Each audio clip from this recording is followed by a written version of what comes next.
and you got to hear the story, Merry Christmas, Mr. Mouse.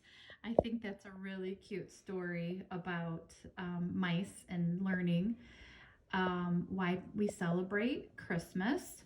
But let's take a look here at my picture of the Christmas mouse. And we're going to look back at the story to see things that the mouse saw, what he was able to see with his eyes, things that he smelled with his nose, things that they were able to taste with their mouth and tongue, things that he heard with his ears, or things that they touched with hands. All right, so let me open our book here. And the story starts out with the mouse who heard a story about a warm spot beneath the kitchen stove that had just gone for sale. So this, just so you know, a lot of stories are about mice who find living places in houses. And that's what this little mouse heard, that there was a spot open. So here they go, the mommy mouse and the daddy mouse, and all 24 of their babies went. And it talks about them gathering sock fuzz for their bedroom. Well, think about that. Sock fuzz feels with our fingers, if we would feel it, it's soft. And they found crumbs from the cracks in the floor. So the mice were gathering their food. All right, so Mouse, he ran out in the house and he saw with his eyes something new. The people that were living there, they were able to see with their eyes the Christmas tree and lights. The next page talks about how the house smelled like ginger and peppermint as he sniffed the air, and he could also see that cookies were coming out of the oven. On the next page, Mr. Mouse and his wife sat on the Christmas tree branch, and they watched people, family and friends, come in the house. They were able to see that with their eyes. They were watching them dance, and they heard with their ears. They could hear singing. They were watching games and gifts, and Mrs. Mouse whispered, "Why light up a tree?" That's something they saw. "Why dance and give gifts and sing?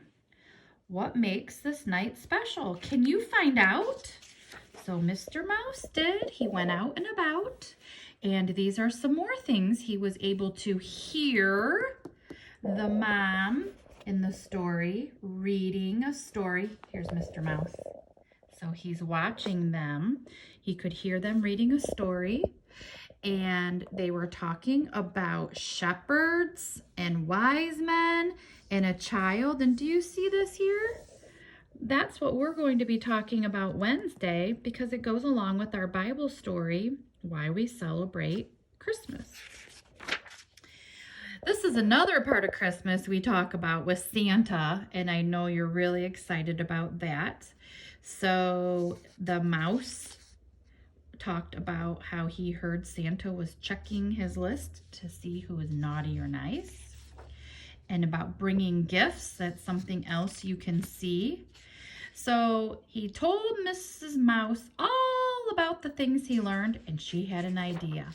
They were going to have their own Christmas.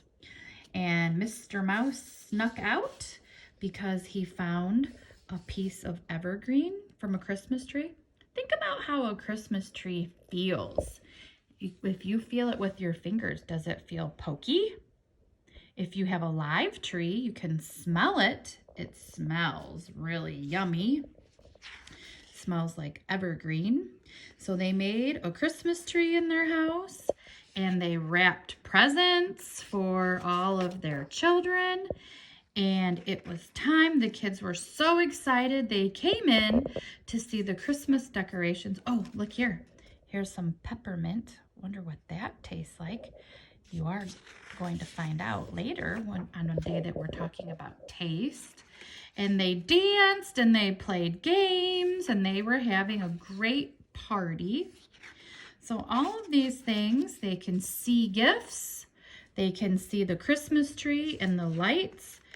They can taste bits of crumbs. Here they were.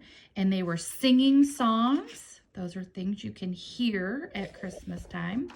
So all in all, this was just a cute story about Christmas and helps us talk about all the different 5 senses that we'll be talking about each day. So you can go ahead and watch the video again if you want, or see if you find some of these things in your house. What kinds of Christmas things do you see, taste, smell, hear, and touch? We'll be talking about those every day for the next 5 school days. All right. Oh, one other thing I wanted to say. Today, when you make your letter O ornament, think about your 5 senses and which ones you'll be using. What does the pipe cleaner feel like? What do the beads feel like? How does the bell sound? What colors, what do they look like that you're making? So you will be using some of your 5 senses today when you make your O ornament. All right, bye-bye.